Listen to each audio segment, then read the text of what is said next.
Jesus told John to write a letter to the church in Ephesus. He praised them for their desire to eliminate false teachers, but he said they were falling short in the area of love, and he warned them of some consequences. That is the pattern found in many of the 7 letters to the 7 churches in Revelation 2 and 3. But for the church at Ephesus, Jesus added one more word of praise. He says in verse 6, "But you have this in your favor. You hate the practices of the Nicolaitans, which I also hate." Who are these Nicolaitans and what are their practices? We really don't know. They are mentioned again in the letter to Pergamum, but that verse doesn't give us any more details than what we have here.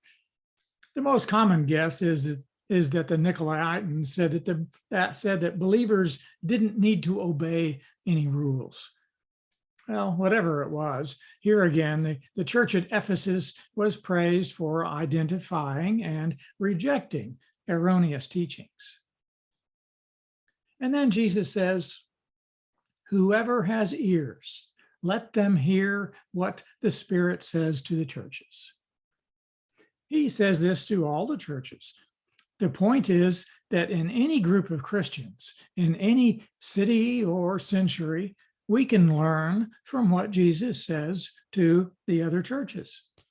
We might have some folks in our own churches who are big on truth, but short on living out that truth and showing love to one another. Or we might have some with the weaknesses of some of the other churches.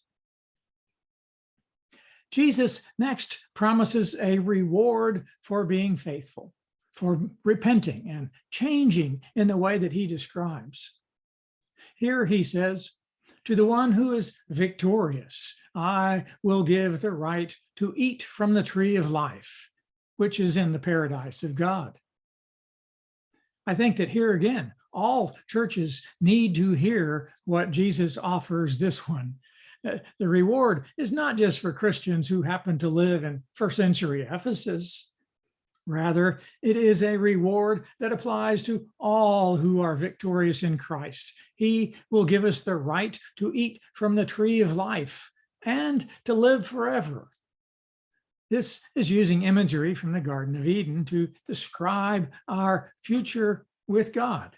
It's good news for everyone.